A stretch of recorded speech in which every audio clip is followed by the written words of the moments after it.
নমস্কাৰ, কাৰেণ্ট এফেয়াৰ্ছৰ কেইটামান প্ৰশ্ন আৰু কিছু আনুষংগিক ব্যাখ্যাৰে এটা নতুন ভিডিঅ' লৈ আহিছোঁ। ভিডিঅ'টোলৈ যোৱাৰ আগতে আমাৰ আগৰ ভিডিঅ'বোৰৰ প্লেলিষ্ট ডেছক্ৰিপশ্যনত দিয়া আছে, চাব পাৰিব। আহকচোন ভিডিঅ'টো আৰম্ভ কৰোঁ। প্ৰথম প্ৰশ্ন, শেহতীয়াকৈ 24 সংখ্যক আন্তঃৰাষ্ট্ৰীয় মাদাৰ টেৰেছা বঁটা অনুষ্ঠান ক'ত আয়োজন কৰা হৈছিল? ইয়াত দিয়া অপশ্যনকেইটাৰ ভিতৰত শুদ্ধ অপশ্যনটো হ'ব অপশ্যন ক, ডুবাই। 2024 চনৰ 26 আগষ্ট তাৰিখে ডুবাইতে আন্তঃৰাষ্ট্ৰীয় মাদাৰ টেৰেছা বঁটা প্ৰদান অনুষ্ঠানটো আয়োজন কৰা হৈছিল। আৰু এটা কথা লগতে জানি থ'ব, আন্তঃৰাষ্ট্ৰীয় মাদাৰ টেৰেছা বঁটা 1997 চনৰ পৰা দিয়া হৈছিল। মাদাৰ টেৰেছাৰ মৃত্যুৰ পিছতে এই বঁটা দিয়া হৈছিল। এই বঁটা শিক্ষা, বিজ্ঞান, সংস্কৃতি, খেল, সামাজিক কাম, চিকিৎসা সেৱা, উদ্যোগ আৰু ৰাজনীতিৰ উপৰিও অন্যান্য ক্ষেত্ৰৰ সৈতে জড়িত ব্যক্তিসকলক প্ৰদান কৰা হয়। এই বছৰ 7জনক এই বঁটা প্ৰদান কৰা হৈছে। তাৰ পিছৰ প্ৰশ্ন, শেহতীয়াকৈ আফ্ৰিকাৰ সৰ্বোচ্চ শৃংগ কিলিমাঞ্জাৰো পৰ্বত জয় কৰা এছিয়াৰ আটাইতকৈ কম বয়সীয়া পৰ্বতাৰোহীজন কোন? ইয়াত দিয়া অপশ্যনকেইটাৰ ভিতৰত শুদ্ধ অপশ্যনটো হ'ব অপশ্যন গ, টেকবীৰ সিং। টেকবীৰ সিং হৈছে ভাৰতৰ পঞ্জাৱ প্ৰদেশত জন্মগ্ৰহণ কৰা ব্যক্তি। তেখেতৰ বয়স মাত্ৰ 5 বছৰ হৈছিল যেতিয়া তেখেতে এই আফ্ৰিকাৰ সৰ্বোচ্চ শৃংগটো কিলিমাঞ্জাৰো পৰ্বত জয় কৰিছিল। এই পৰ্বতটোৰ উচ্চতা হৈছে সাগৰ পৃষ্ঠৰ পৰা 5895 মিটাৰ। তাৰ পিছৰ প্ৰশ্নলৈ যাওঁ। কোন তাৰিখে নাৰী সমতা দিৱস পালন কৰা হয়? নাৰী সমতা দিৱস 26 আগষ্ট তাৰিখে পালন কৰা হয়, সেয়েহে শুদ্ধ অপশ্যন হ'ব অপশ্যন ক। তাৰ পিছৰ প্ৰশ্নলৈ যাওঁ। প্ৰশ্ন নম্বৰ 4, কোনখন ৰাজ্যৰ বিধানসভাই কইনাৰ বিবাহৰ ন্যূনতম বয়স 21 বছৰ নিৰ্ধাৰণ কৰি বিধেয়ক গৃহীত কৰিছে? হিমাচল প্ৰদেশ চৰকাৰে শেহতীয়াভাৱে কইনাৰ বিবাহৰ ন্যূনতম বয়স 21 বছৰ কৰি পেলাই বিধেয়ক গ্ৰহণ কৰিছে। এতিয়াৰ পৰা হিমাচল প্ৰদেশত ছোৱালী মানুহৰ বিবাহৰ আইনগত স্বীকৃত বয়স হ'ব 21 বছৰ। তাৰ পিছৰ প্ৰশ্নলৈ যাওঁ। প্ৰশ্ন নম্বৰ 5, শেহতীয়াকৈ ৰাষ্ট্ৰীয় নিৰাপত্তা গাত NSGৰ নতুন সঞ্চালক প্ৰধান হিচাপে কাক নিযুক্তি দিয়া হৈছে? ইয়াত দিয়া অপশ্যনকেইটাৰ ভিতৰত শুদ্ধ অপশ্যনটো হ'ব অপশ্যন খ, বি শ্ৰীনিবাসন। তেখেতে NSGৰ নতুন সঞ্চালক প্ৰধান হিচাপে নিযুক্তি লাভ কৰিছে। প্ৰশ্ন নম্বৰ 6, শেহতীয়াকৈ ক'ত 8ম এছিয়ান পুৰুষ হকী চেম্পিয়ন ট্ৰফী আয়োজন কৰা হ'ব? ইয়াত দিয়া অপশ্যনকেইটাৰ ভিতৰত শুদ্ধ অপশ্যনটো হ'ব অপশ্যন ঘ, চীন। চীন দেশত 8ম এছিয়ান পুৰুষ হকী আয়োজন কৰা হৈছে। তাৰ পিছৰ প্ৰশ্নলৈ যাওঁ। প্ৰশ্ন নম্বৰ 7, 2024 চনৰ আগষ্ট মাহৰ ভিতৰত কোনখন ৰাজ্য চৰকাৰে নতুন ছ'চিয়েল মিডিয়া পলিচিত অনুমোদন জনাইছে? ইয়াত দিয়া অপশ্যনকেইটাৰ ভিতৰত শুদ্ধ উত্তৰটো হৈছে উত্তৰ প্ৰদেশ। উত্তৰ প্ৰদেশ চৰকাৰে আগষ্ট মাহত নতুন ছ'চিয়েল মিডিয়া পলিচি অনুমোদন জনাইছে। তাৰ পিছৰ প্ৰশ্ন, কেন্দ্ৰীয় মন্ত্ৰীসভাই কিমানখন নতুন গ্ৰীণফিল্ড ঔদ্যোগিক চহৰ অনুমোদন কৰিছে? কেন্দ্ৰীয় মন্ত্ৰীসভাই গ্ৰীণফিল্ড ঔদ্যোগিক চহৰ ইয়াৰ আগতেও অনুমোদন কৰিছিল আৰু বনাই আছে। এইবাৰ 12খন গ্ৰীণফিল্ড ঔদ্যোগিক চহৰ বনাবৰ বাবে নতুনকৈ অনুমোদন প্ৰদান কৰিছে।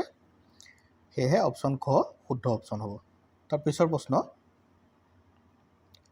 শেহতীয়াকৈ ছাফ আণ্ডাৰ-20 চেম্পিয়নশ্বিপ ফুটবল প্ৰতিযোগিতাৰ খিতাপ কোনে লাভ কৰে?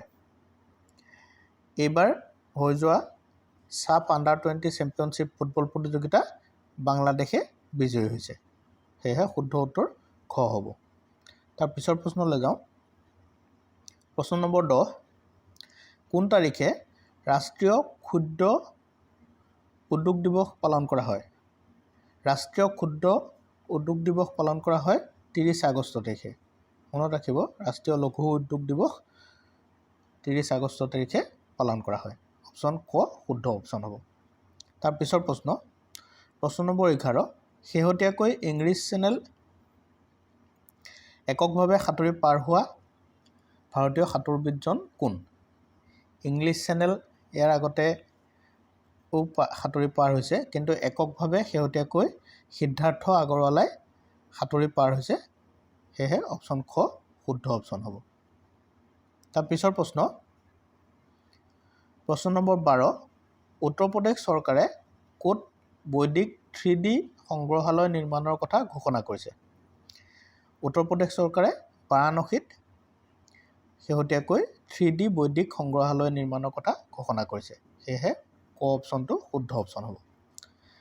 তাৰপিছৰ প্ৰশ্নলৈ যাওঁ। প্ৰশ্ন নম্বৰ 13 প্ৰধানমন্ত্ৰী ধন জন যোজনা বুলি এটা আঁচনি লোৱা হৈছিল। সম্প্ৰতি 10 বছৰ সম্পূৰ্ণ হৈছে। এই আঁচনি কেতিয়াৰ পৰা আৰম্ভ হৈছিল? প্ৰধানমন্ত্ৰী ধন জন যোজনাৰ অধীনত শূন্য বেলেঞ্চত সকলো ব্যক্তিকে একাউণ্ট খুলিবলৈ সুবিধা দিয়া হৈছিল আৰু প্ৰধানমন্ত্ৰীয়ে এই আঁচনিখনৰ শুভাৰম্ভ কৰিছিল 28 আগষ্ট 2014 তাৰিখে। সেয়েহে অপশ্যন খ শুদ্ধ অপশ্যন হ'ব। তাৰপিছৰ প্ৰশ্নলৈ যাওঁ। প্ৰশ্ন নম্বৰ 14 হিন্দী ভাষাৰ বাবে সাহিত্য অকাডেমীৰ যুৱ বঁটা কোনে লাভ কৰিছে? হিন্দী ভাষাৰ বাবে সাহিত্য একাডেমী বঁটা লাভ কৰা ব্যক্তিজন হৈছে গৌৰৱ পাণ্ডে। অপশ্যন ক। তাৰপিছৰ প্ৰশ্নলৈ যাওঁ। প্ৰশ্ন নম্বৰ 15 ইউনেস্কোৰ প্ৰিক্স বঁটাৰ বাবে কোনটো সংগ্ৰহালয় নিৰ্বাচিত হৈছে? ভাৰতবৰ্ষৰ গুজৰাটত অৱস্থিত স্মৃতিসৌধ এইটো এটা ভূমিকম্প স্মাৰক সংগ্ৰহালয় হয়। এই সংগ্ৰহালয়টোৱে ইউনেস্কোৰ প্ৰিক্স বঁটাৰ বাবে নিৰ্বাচিত হৈছে। এই সংগ্ৰহালয়টোৰ লগতে অন্যান্য 6টা আৰু স্মাৰক বিশ্বৰ আটাইতকৈ ধুনীয়া হিচাপে চিহ্নিত হৈছে। তাৰ পিছৰ প্ৰশ্নলৈ যাওঁ। প্ৰশ্ন নম্বৰ 16 প্ৰথম আনুষ্ঠানিক পেৰা অলিম্পিক্স গেমছ কেতিয়া অনুষ্ঠিত হৈছিল? আমি জানো যে অলিম্পিক গেমছ অনুষ্ঠিত হয় লগতে শাৰীৰিকভাৱে দুৰ্বলসকলৰ বাবে ফিজিকেলি হেণ্ডিকেপসকলৰ বাবেও পেৰা অলিম্পিক গেম অনুষ্ঠিত হয়। এইবাৰৰ পেৰা অলিম্পিক গেমছ পেৰিছত অনুষ্ঠিত হৈ আছে। প্ৰথম পেৰা অলিম্পিক গেমছ কেতিয়া অনুষ্ঠিত হৈছিল? ইয়াত দিয়া অপশ্যনকেইটাৰ ভিতৰত শুদ্ধ অপশ্যন হ'ব 1960। 1960 চনত গ্ৰীচ দেশৰ ৰোম চহৰত প্ৰথম আনুষ্ঠানিকভাৱে পেৰা অলিম্পিক গেমছ অনুষ্ঠিত হৈছিল। তাৰ পিছৰ প্ৰশ্নলৈ যাওঁ। প্ৰশ্ন নম্বৰ 17 2028 চনৰ গ্ৰীষ্মকালীন অলিম্পিক কোনখন চহৰত অনুষ্ঠিত হ'ব? গ্ৰীষ্মকালীন অলিম্পিক 2024 চনৰ অনুষ্ঠিত হৈছিল পেৰিছত। 2028 চনত হ'ব লগা চহৰখন হৈছে লছ এঞ্জেলছ, আমেৰিকা। সেয়েহে অপশ্যন খ শুদ্ধ অপশ্যন হ'ব। লছ এঞ্জেলছত ইয়াৰ আগতো দুবাৰ অলিম্পিক গেমছ অনুষ্ঠিত হৈছে আৰু 1932 চনত লছ এঞ্জেলছৰ অলিম্পিক গেমছতে প্ৰথমবাৰৰ বাবে গেমছ ভিলেজৰ ধাৰণাটো হৈছিল। তাতেই প্ৰথমবাৰ গেমছ ভিলেজ তৈয়াৰ কৰা হৈছিল আৰু খেলুৱৈসকলক সেই গেমছ ভিলেজত ৰখা হৈছিল। এইটো কথাও মনত ৰাখি থ'ব লাগিব পাৰে কেতিয়াবা। তাৰ পিছৰ প্ৰশ্নলৈ যাওঁ। প্ৰশ্ন নম্বৰ 18 হৰ ঘৰ তিৰংগ অভিযান কেতিয়া আৰু কিমান দিনলৈ আয়োজন কৰা হৈছিল?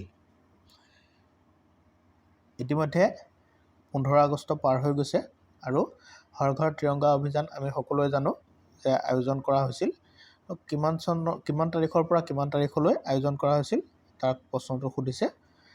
9 তাৰিখৰ পৰা 15 তাৰিখলৈ, 9 আগষ্টৰ পৰা 15 আগষ্টলৈ এই অভিযান আৰম্ভ কৰা হৈছিল আৰু এই অভিযানৰ অন্তৰ্গত হিচাপে প্ৰত্যেক ঘৰত জাতীয় পতাকা উত্তোলন কৰা হৈছিল।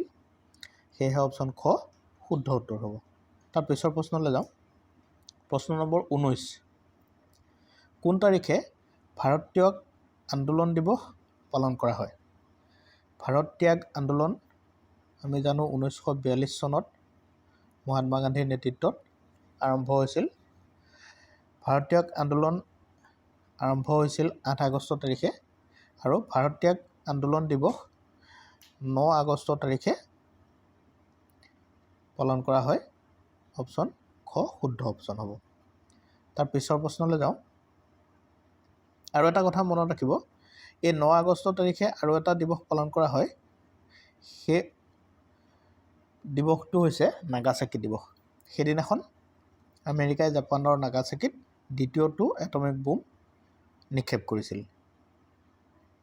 আৰু ভাৰত ত্যাগ আন্দোলন দিৱস ইয়াত লিখা আছে 1942 চনৰ 8 আগষ্টত মুম্বাইত সৰ্বভাৰতীয় কংগ্ৰেছ কমিটিৰ অধিৱেশনত মোহনদাস কৰমচান্দ গান্ধীয়ে ভাৰত ত্যাগ আন্দোলন আৰম্ভ কৰে। এই আন্দোলনক আগষ্ট আন্দোলন বুলিও কোৱা হয় বা আগষ্ট ক্ৰান্তি বুলিও কোৱা হয়। এইটোও মনত ৰাখিব, আগষ্ট আন্দোলন বা আগষ্ট ক্ৰান্তি ভাৰত ত্যাগ আন্দোলনকে কোৱা হয়। 1942 চনৰ 8 আগষ্টত মহাত্মা গান্ধীয়ে তেতিয়া মুম্বাই বুলি কৈছিল, এতিয়াৰ মুম্বাই চহৰৰ পৰাই আৰম্ভ কৰিছিল। তাৰ পিছৰ প্ৰশ্ন, ভাৰতৰ প্ৰথমটো AI ভিত্তিক অংগনবাড়ী কেন্দ্ৰ ক'ত মুকলি কৰা হৈছে? আৰ্টিফিচিয়েল ইণ্টেলিজেন্স ব্যৱহাৰ কৰা হৈছে অংগনবাড়ী কেন্দ্ৰত, আৰু এই অংগনবাড়ী কেন্দ্ৰটো গাজিয়াবাদ ইউপিত আৰম্ভ কৰা হৈছে। গাজিয়াবাদ ইউপিত ৰাজ্যপাল আনন্দীবেন পেটেলে এই অংগনবাড়ী কেন্দ্ৰটো মুকলি কৰে। তাৰ পিছৰ প্ৰশ্নলৈ যাওঁ। অন্তিম প্ৰশ্ন, শেহতীয়াকৈ ক'ত কৃত্ৰিম বুদ্ধিমত্তা সন্মিলন 2024 আয়োজন কৰা হৈছিল? আৰ্টিফিচিয়েল ইণ্টেলিজেন্সৰ ছামিট 2024 আয়োজন কৰা হৈছিল তেলেংগানাৰ হায়দৰাবাদত। সেয়েহে অপশ্যন ক শুদ্ধ অপশ্যন হ'ব। ভিডিঅ'টো চাই কেনে পালে নিশ্চয় কমেণ্ট কৰি জনাবলৈ নাপাহৰিব। ভিডিঅ'টো শেষলৈকে চোৱাৰ বাবে ধন্যবাদ।